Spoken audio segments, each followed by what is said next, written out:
On pourrait résumer ça assez facilement en expliquant que l'accord cadre est nécessaire pour la pérennisation de la voie bilatérale, pour la continuation de la voie bilatérale. Il faut bien voir que la voie bilatérale, au moment où elle a été négociée entre la Suisse et l'Union européenne, c'est-à-dire les années 90, on pensait que ces accords resteraient en vigueur pour quelques années, le temps que la Suisse rejoigne l'Union européenne ou l'espace économique européen.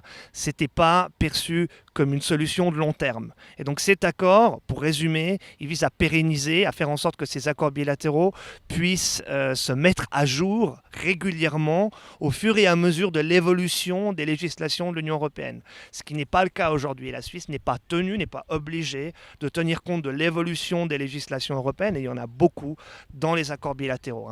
Les accords bilatéraux, il faut bien voir, c'est une manière pour la Suisse d'accéder au marché intérieur de manière sectorielle.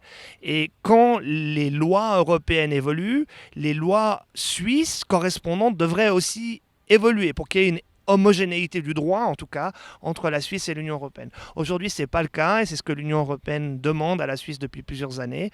Et évidemment, ça touche à des questions très sensibles comme la souveraineté, la démocratie directe, etc., etc. Mais je crois qu'on a trouvé maintenant avec cet accord qui est finalisé, une solution qui est assez équilibrée, qui permet à la Suisse de maintenir son autonomie politique et sa démocratie directe, tout en continuant à avoir accès au marché intérieur de l'Union européenne, ce qui est quand même aussi important pour notre pays.